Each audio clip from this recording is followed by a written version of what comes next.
쓰고 있습니다. 너무 감사하네요. 다리에 이렇게 서 있으니까 여러분들의 모습을 보니까 일단 즐겁고, 무엇보다 우리 영현이가 휴가를 나와서 딱 보니까 영현이가 이제 얼마나 감사한지.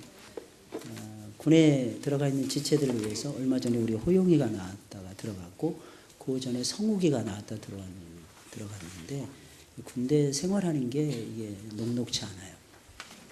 여러분들께서 기도 많이 해주시기 바랍니다.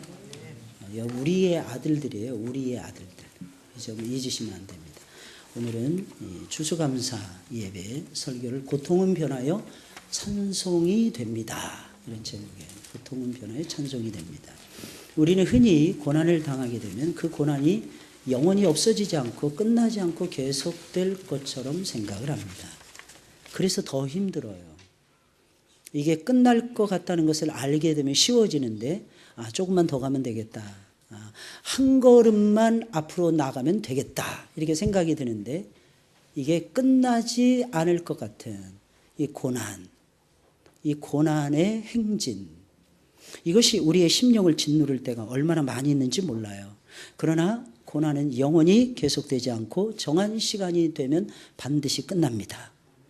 우리에게 닥친 고난은 소기의 목적을 달성하게 되면 반드시 우리의 곁을 떠나가게 되어 있는 것입니다. 영원히 계속되어지는 고난은 없습니다. 나오미와 룻에게 닥친 고난도 역시 그랬어요. 그들이 얼마나 큰 고난을 당했는지 우리 자신들이 너무너무 잘 알지 않습니까? 이 성경에 나오는 수많은 사람들 중에 고난의 대명사는 욥을 꼽습니다. 근데 두 번째 고난의 대명사는 오늘 본문에 등장하는 나오미예요. 나오미. 순식간에 사람을 잃는 게 제일 어렵거든요. 남편을 잃고 자식 둘을 앞세우고, 게다가 며느리 하나는 돌아가라 그랬더니 엄마의 마음, 시어머니의 마음도 모르고 돌아가 버리고 딱 하나 남은 게 룻이었어요. 근데 이 룻은 이방 여인이었어요. 이 이방 여인을 통해서 하나님이 나오미를 위로해 주실 줄이야. 우리는 모르죠.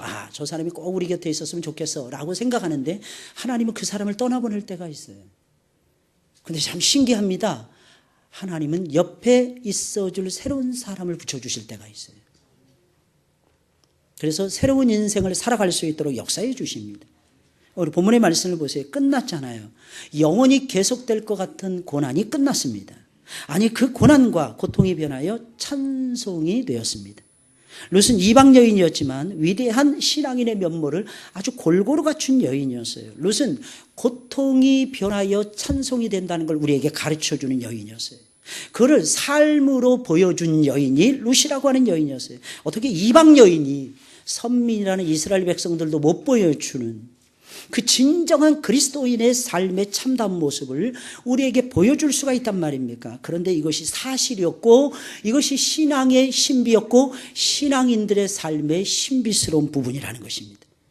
신앙인들이 펼쳐가는 삶의 모습을 보게 되면 어마어마하게 신비스럽습니다.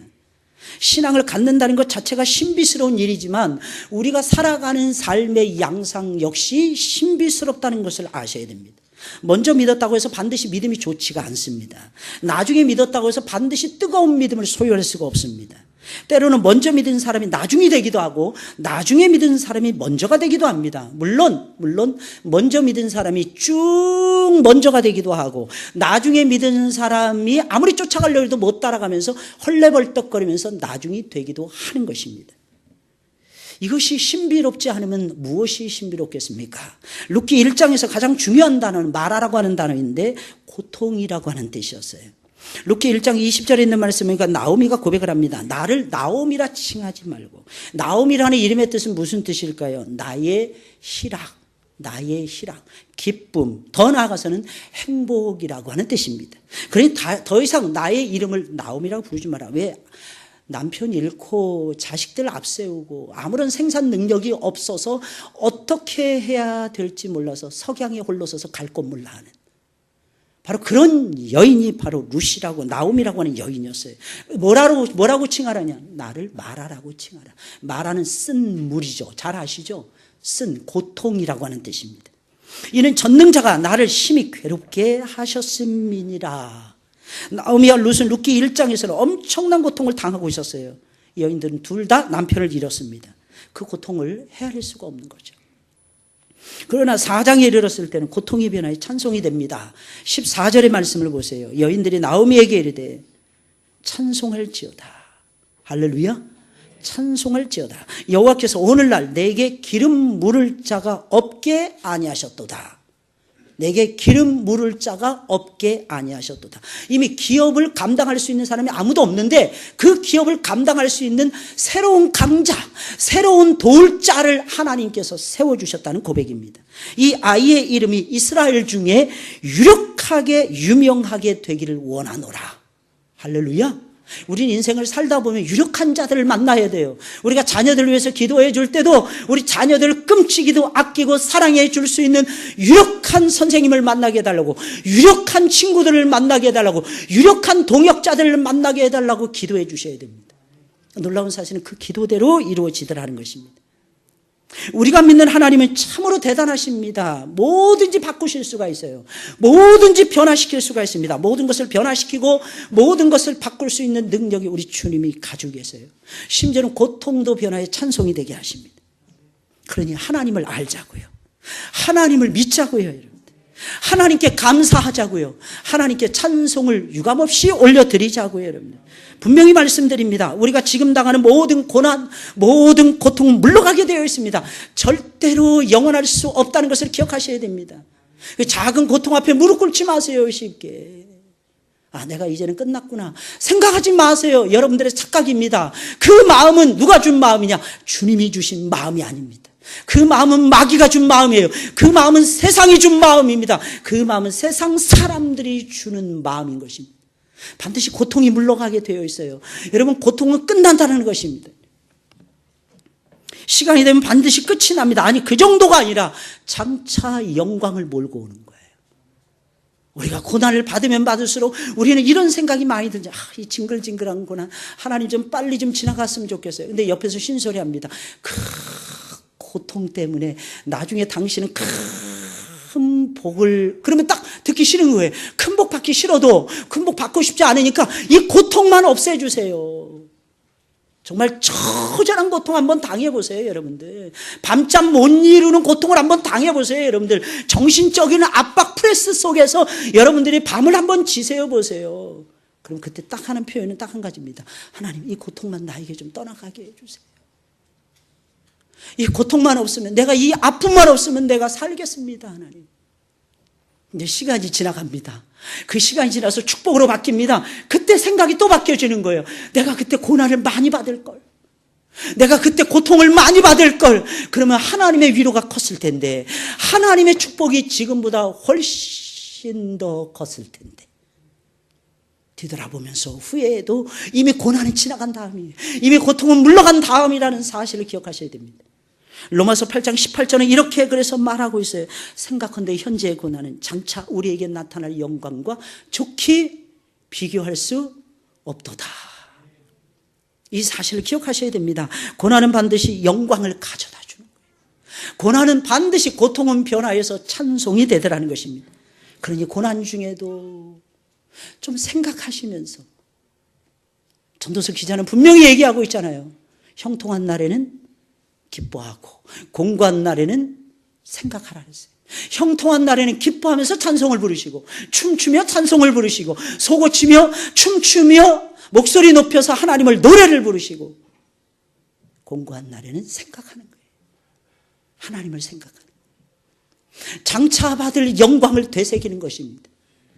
그러면서 뭐 하시는 것입니까? 하나님을 찬양하는 거예요. 주께 감사를 드리는 거예요. 그러는 여러분들이 되시길 주의 이름으로 축원을 드립니다. 그럼 어떻게 해서 고통이 변하여 찬송이 되는 것입니까? 가만히 있으면 고통이 변합니까? 물러갈 때는 있죠. 아픔도 물러갈 때가 있죠. 가만히 참고만 있어도. 그런데 아니에요. 우리가 해야 될 일은 분명히 있습니다. 하나님이 목적이 있어서 우리에게 고난을 주시는 거거든요. 하나님이 여러분들에게 목적이 있어서 고통의 시간을 주시는 거거든요. 하나님 우리의 아비가 되십니다. 아비가 어찌 자식이 고통당하는 것을 쉽게 간과하면서 넘어갈 수가 있겠습니까? 그런데 왜 아비 되신 하나님께서 우리에게 고난의 시간을 주시는 것입니까? 생각해 보셔야 돼요. 거기에는 분명히 목적이 있어요. 거기에는 분명히 뜻이 있습니다. 뭔가 내가 할 일이 분명히 있지 않겠습니까? 내가 반드시 접어야 되는 뭔가가 있지 않겠습니까? 내가 반드시 바꿔야 되는 뭔가가 있지 않겠습니까? 내가 반드시 버려야 되는 나쁜 악한 습성이 있지 않겠습니까? 하나님이 기뻐하지 못하는 삶의 모습이 분명히 있지 않겠습니까? 여러분들, 이 점을 생각하시면서 말씀을 들으셔야 돼요. 그럼 어떻게 해야 고통이 변화에 찬송이 되는 것입니까? 영광과 찬송이 되는 것입니까? 하나님의 뜻을 철저하게 따라가셔야 됩니다. 하나님의 뜻을 발견하셔야 돼요. 우리가 고난받기 전에 하나님의 뜻이 소중하다는 걸 모릅니다. 근데 고난을 당하게 되면요, 하나님의 뜻이 제일 소중하다는 것을 알게 돼요. 다시 좀 바꿔서 설명해 드릴게요.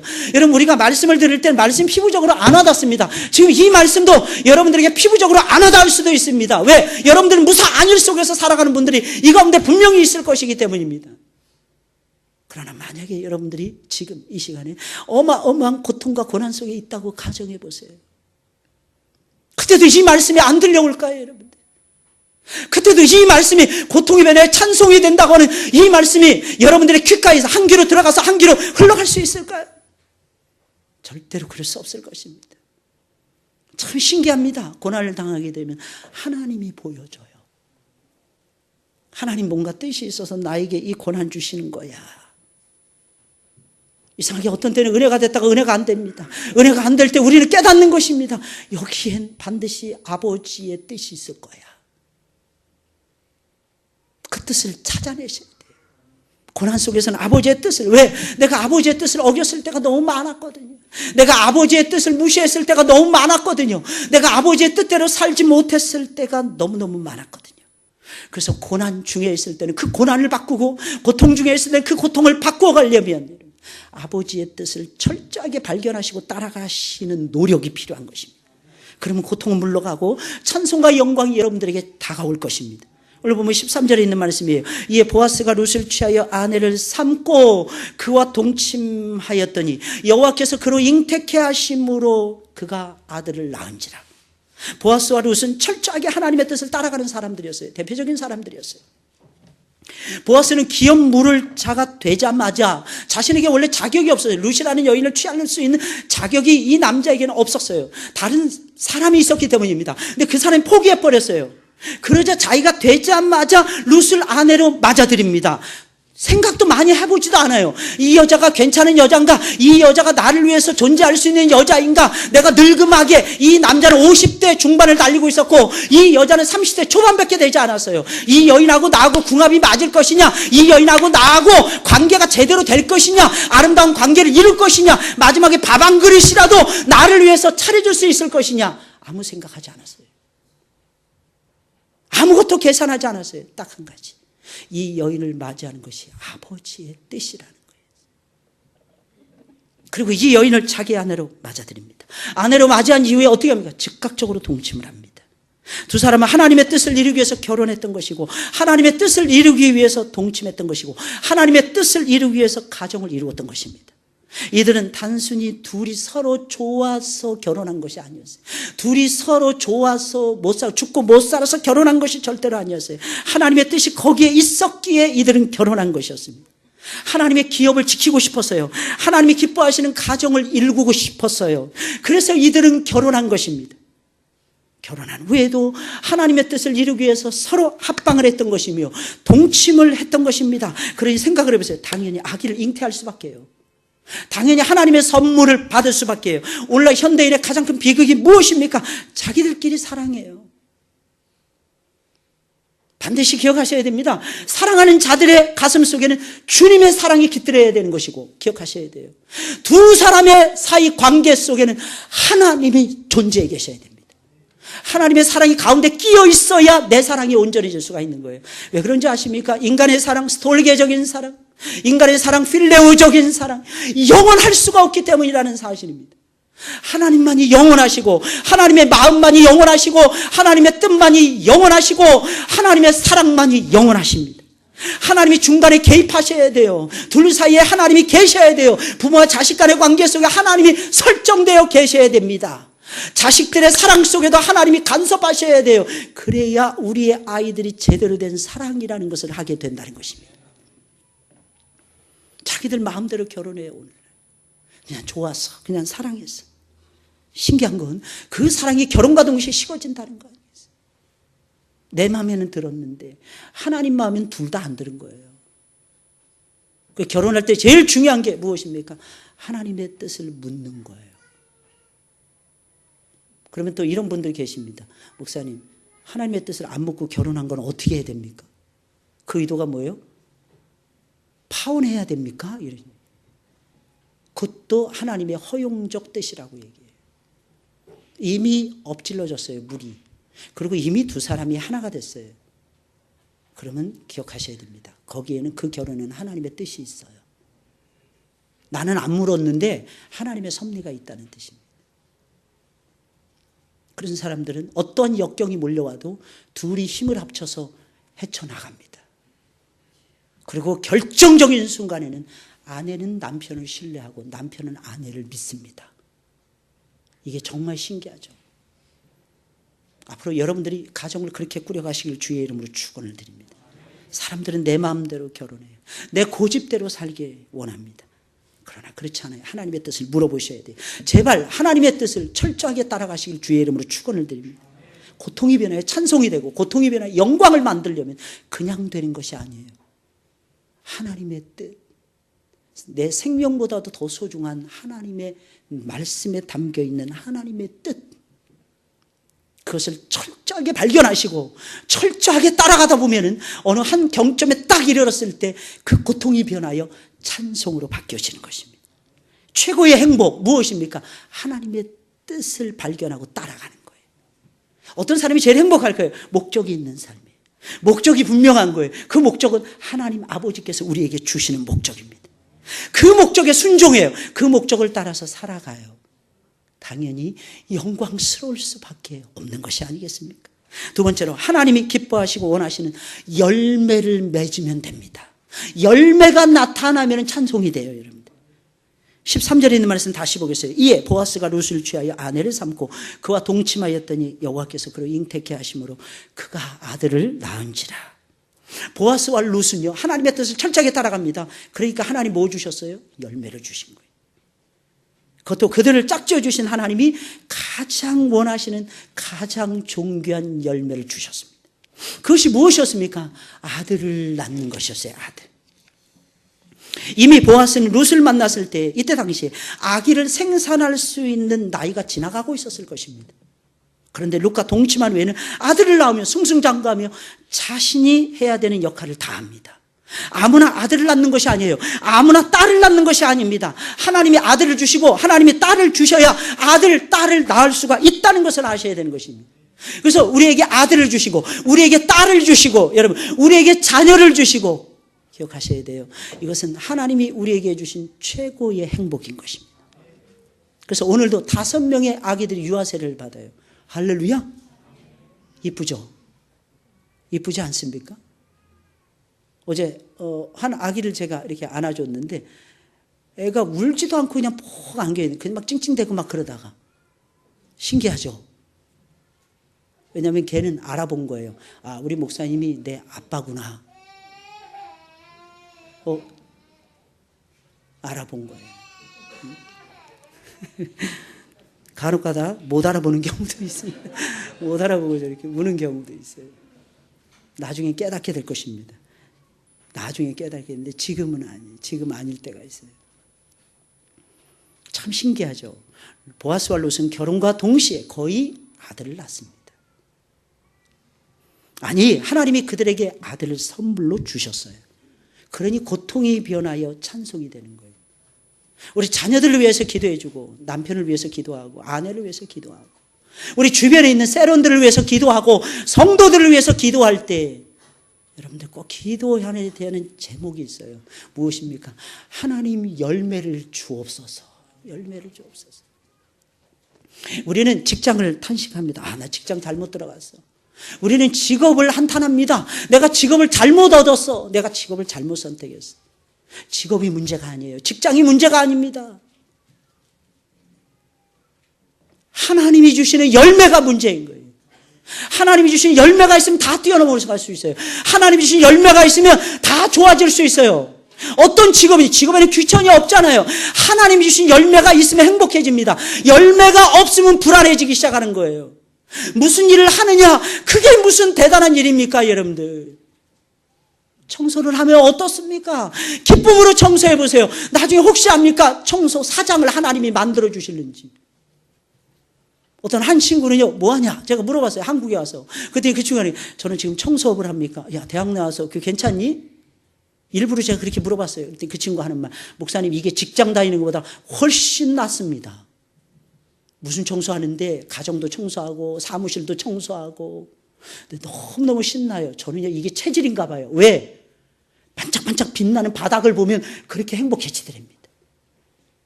그리고 벌이도 좋더랍니다.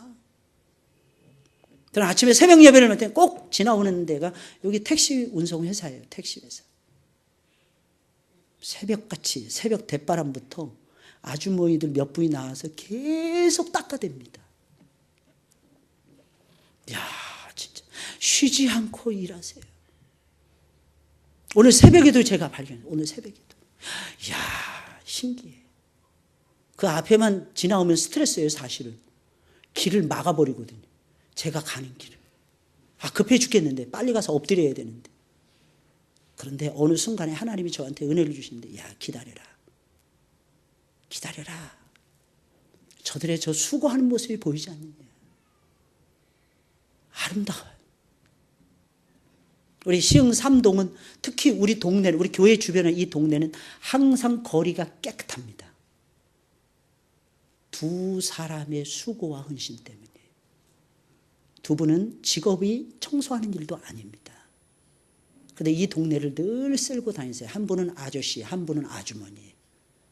전부 다 70 전후하신 노인분들입니다. 쉬지 않고 일하시더라고요. 매력 있지 않습니까? 일하는 자에게 하나님이 먹을 것을 주십니다. 수고의 땀을 흘리는 자들에게 하나님께서 왕관을 씌워주시는 거예요. 언제 고통이 변하여 찬송이 됩니까? 열매가 나타나, 일한 다음에 열매가 나타났을 때. 나오미와 루세 인생이 바뀐 것은 그들이 하나님이 원하시는 열매를 맺었기 때문입니다. 하나님이 기뻐하시는 열매, 하나님이 좋아하시는 열매, 무엇입니까? 아들을 낳는 거예요. 여러분, 지난 1년 동안에 어떤 열매를 맺었습니까? 뒤돌아보셔야 돼요. 믿음의 진보가 나타났습니까? 믿음의 진보의 열매를 맺으셨습니까? 성장하셨습니까? 성숙하셨습니까? 영적인 열매를 맺으셨습니까? 또한 전도의 열매를 맺으셨습니까? 또한 물질의 열매를 맺으셨습니까? 어떤 열매를 맺으셨습니까? 하나님은 우리의 삶이 진보되기를 원하십니다.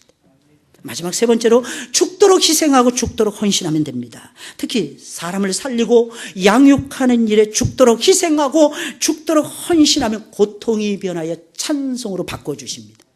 오늘 15절 16절에 있는 말씀이 이는 내 생명의 회복자며 내 노년의 봉양자라 곧 너를 사랑하며 7 아들보다 귀한 자부가 낳은 자로다. 나오미가 아기를 취하여 품에 안고 그의 양육자가 되니라고 말씀해 주고 있어요.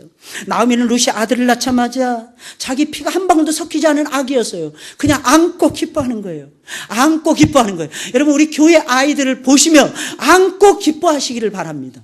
안고 기뻐할 때 열매가 있는 거예요. 안고 기뻐할 때 행복이 있는 거예요. 누군가에게 기쁨이 되고 누군가에게 행복이 되려면 나도 기뻐해야지 누군가에게 행복이 될 수 있잖아요, 여러분들. 나오미는 그 사실을 알았어요. 나오미는 남편을 잃은 여인이었어요. 아들을 잃은 아픈 경험이 있는 여인이었어요. 잃어본 사람이 기쁨을 알아요. 얻었을 때 그 기쁨을 알더라니까, 여러분들. 남편을 잃어봤어요. 아들을 둘이나 잃어봤어요. 그리고 나서 피 한 방울 섞이지 않은 법적으로만 손자를 지금 안아본 거예요. 피 한 방울 섞이지 않았다네. 근데 나오미가 어떻게 합니까? 안고 기뻐하는 거예요. 여러분들 이런 기쁨 누려보셨습니까? 이런 기쁨이 여러분들에게 있어야 돼요. 그래야 진정한 그리스도의 마음을 가진 사람들이라고 볼 수 있는 것입니다. 착각하시면 큰일 납니다. 오늘 족보에 보니까 다윗이라고 하는 사람이 등장합니다. 여러분, 다윗은요, 히브리의 순수 혈통이었겠습니까? 아니었겠습니까? 아니었습니다. 그의 조상 유다가 다말이라는 가나안 여인을 통해서 아들을 베레스라는 아들을 낳았어요. 오늘 족보에 나오잖아요. 베레스가 시작이 되잖아요, 여러분들. 한참 지난 다음에 가나안 땅을 정복할 때 여리고의 기생이었던 나합을 만납니다. 그 여인을 자신의 아내로 취했던 사람이 다윗의 고조 할아버지였던 살몬이었어요. 신기하죠? 벌써 반의 반, 4분의 1쪽이 돼버렸습니다. 순식간이에요. 할렐루야. 우리 피가 섞이는 거 순식간이라니까요. 그래서 우리는 기억하셔야 됩니다. 피는 물보다 진합니까? 아직도 진하십니까? 생각해 보셔야 돼요. 우리 그리스도 예수 안에서 하나가 되어야 됩니다. 서로 인정해 줘야 돼요. 서로 사랑해 줘야 돼요. 이게 차고 넘치는 곳이 기관이 돼야 돼요. 이게 차고 넘치는 곳이 셀이 돼야 됩니다. 이게 차고 넘치는 곳이 가정이 돼야 됩니다. 그저 내 새끼만 그게 아닌 거예요, 여러분. 나중에 살몬이 보아스를 낳았어요. 보아스는 룻이라는 이방 여인을 또 아내로 맞이합니다. 그리고 오벳을 낳았어요. 피가 지금 한 10%나 됐나? 히브리의 혈통이 막 섞였어요. 혈통을 따라가지 마세요, 여러분들. 전통을 따라가지 마세요, 여러분들. 말씀 따라가시고 그리스도 예수 안에서 새로운 관계를 맺은 생명의 관계를 따라가시길 주의 이름으로 축원을 드립니다. 나를 도울 사람이 부모밖에 없다고 생각하십니까? 부모의 치마폭을 못 벗어날 것입니다, 여러분. 아니에요. 교회에 오면 목사님이 내 아버지구나 이렇게 생각하셔야 돼요. 직장에 가면 사장님이 내 형님이시구나 이렇게 생각하셔야 돼요. 내 팀장이 나를 돌봐줄 거야. 나에게 가르쳐줄 거야. 아무리 모진 고난을 준다 할지라도 내가 요거 조금만 참고 내가 저 영혼을 위해서 기도하다 보면 저 영혼이 언젠가는 내 편이 될 거야. 하나님이 나에게 붙여주신 유력한 자가 될 거야. 믿으세요. 하나님이 도우신다니까요. 아니면 그 사람 아웃시켜서라도 딴 사람 세워서라도 새로운 강자를 등장시켜서라도 여러분들을 도와주실 것입니다. 이게 이스라엘의 역사잖아요. 이스라엘의 역사. 포로되어서 다 끌려갔어요. 느부갓네살 왕위에서. 세월이 벌써 70년의 세월이 지나갑니다. 그런데 그 금과 같은 황금과 같은 바벨론을 하나님께서 하룻밤에 멸망시켜버려요. 그리고 갑자기 키프로스 역사 속에서 페르시아의 역사 속에서 키프로스라고 하는 황제를 등장시킵니다. 그 사람이 고레스 왕이었어요. 갑자기 새로운 칙령을 내리는 거예요. 내 아들과 내 자손만대 제대로 살려면 이스라엘이 믿는 하나님을 노엽게 해서는 안 된다는 거예요.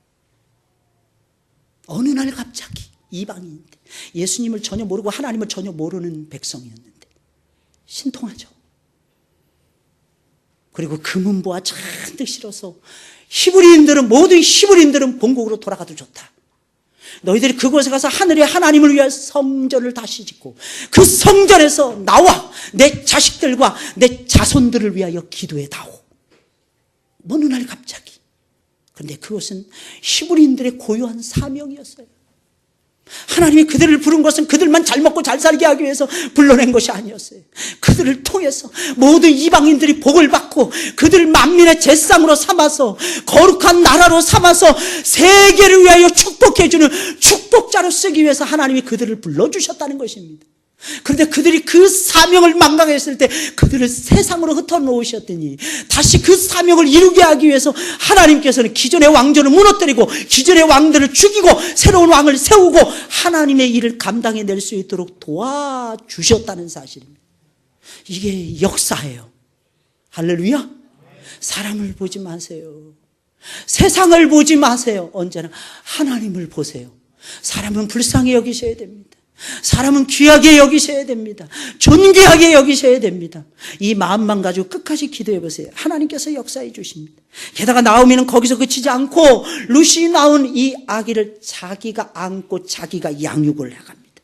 자기의 손자였잖아요. 근데 자기가 양육을 해요. 근데 아까도 말씀드렸죠. 피 한 방울 섞이지 않은 손자였어요. 근데 얘를 너무 사랑하는 거예요. 나오미가 하는 역할이 무엇이었을까요? 요게벳의 역할이 무엇입니까? 자식을 안고 히브리인의 살아계신 하나님을 가르쳐주는 거예요. 아브라함의 하나님, 이삭의 하나님, 야곱의 하나님. 앞으로 장차 내가 이렇게 유력한 자가 될 것이니라 라고 하는 하나님의 계획을 아기에게 들려주는 거예요. 그 오벳이라는 이름의 뜻이 뭔지 아십니까? 섬기는 자라는 뜻이에요. 특징이 있어요. 여러분, 세 사람의 특징, 나오미, 룻, 보아스의 특징. 특징, 공통된 특징. 이들은 최고의 헌신자들이었다는 거예요. 최고의 수고자들이었다는 거예요. 그 나오미가 딱, 넌 최고의 수고했다. 그동안 고생했다. 그래서 아들을 오벳이라고 지라는 거예요. 오벳은 섬기는 자, 섬기는 자라고 하는 것이에요. 할렐루야. 믿으시길 예수님의 이름으로 축원을 드립니다. 성경을 보세요. 참으로 신기하고 놀랍지 않습니까? 이렇게 서로가 서로를 위하여 죽도록 헌신하며 죽도록 희생을 하자 그 가문에서 다윗 왕이 탄생을 하는 거예요. 게다가 그 아이는 보아스와 룻이 낳았는데 이상하게 나오미가 낳았다고 칭송을 하는 거예요. 나오미의 피는 한 방울도 안 섞였어요. 본문 17절 22절에 있는 말씀인데요. 그 이웃 여인들이 그에게 이름을 주되 나오미가 아들을 낳았다 하여 그 이름을 오벳이라 하였는데, 그러면서 쭉 내려갑니다. 이 오벳이 낳은 아들이 누굽니까? 이새였어요. 이새가 누굽니까? 다윗의 아버지였어요. 그럼 이새의 이름의 뜻은 무엇이었습니까? 이 사람은 알았어요. 오벳은 하나님을 위해서 섬겨가면 하나님이 선물 주신다는 거예요. 이새라는 이름의 뜻은 주님의 선물이라고 하는 뜻이었어요. 주님의 선물. 그 이새가 마지막 아들을 딱 낳았어요. 그런데 너무 이쁜 거야. 하나님을 사랑하는, 하나님의 사랑을 받은 준수하나기. 그래서 다윗이라고 하는 이름을 지어줬던 것입니다. 이 족보를 보면 재미난 부분이 참 많습니다. 분명히 엘리멜렉 가문에 속한 오벳이었는데 보아스의 가문에 속하게 합니다. 계대 결혼법에 의하면요, 엘리멜렉을 대신해서 보아스가 룻이라는 여인을 취했거든요. 그럼 무엇을 의미합니까? 첫 번째 낳은 아들은 무조건 엘리멜렉의 아들로 등재를 시켜야 됩니다. 근데 여기서는 안 그랬어요. 이거 신기하지 않습니까? 참 하나님이 신기해요. 하나님이 내가 만약에 A를 선택하면 하나님 A를 손들어 주십니다. 이거 모르시네? 내가 만약에 A 싫다 그러고 B를 선택하면 B를 손들어 주십니다. 할렐루야. 믿으시니까 내가 선택하는 것을 하나님의 뜻으로 하나님 도장을 찍어주십니다. 보아스는 포기했어요. 뭘 포기했습니까? 자식을 낳아도 이 새끼는 내 새끼 아니라는 거예요. 그래서 역사 속에서 그렇게 엉뚱한 짓 해가 죽은 사람들 있잖아요. 나오잖아요. 근데 참 신기합니다. 포기하니까 하나님이 그에게 다시 주신 거예요. 안겨주시는 거예요. 할렐루야. 바로 이 족보에서 누가 나오는 거예요? 누가 나오는 거예요? 예수님. 근데 예수님은 이들의 피를 타고났어요? 안 타고났어요? 안 타고났어요. 신기하지 않습니까? 하나님이 인정해 주시는 족보 라인입니다. 하나님이 인정해 주시는 계보예요. 여러분들도 그 계보에 들어가시기 바랍니다. 그리고 고통이 변화에 찬송이 되게 하시는 하나님, 하나님의 뜻을 따라 묵묵히 안 풀려도 잘 안 돼도 묵묵히 가는 거예요. 하나님이 주시는 열매가 언젠가는 확 나타날 거예요. 그때 깨달으셔야 돼요. 내가 더 죽도록 희생하자. 그러면 하나님이 또 주십니다. 또 주시고 또 주시고 또 주시고 또 역사해 주시고 또 함께 해 주실 것입니다. 할렐루야. 우리 교회는, 우리 성도들은 그렇게 쓰임받다가 하나님의 품에 가셨으면 좋겠어요. 할렐루야. 우리 기도하겠습니다. 하나님 감사합니다. 이 시간에 사랑하는 주의 백성들이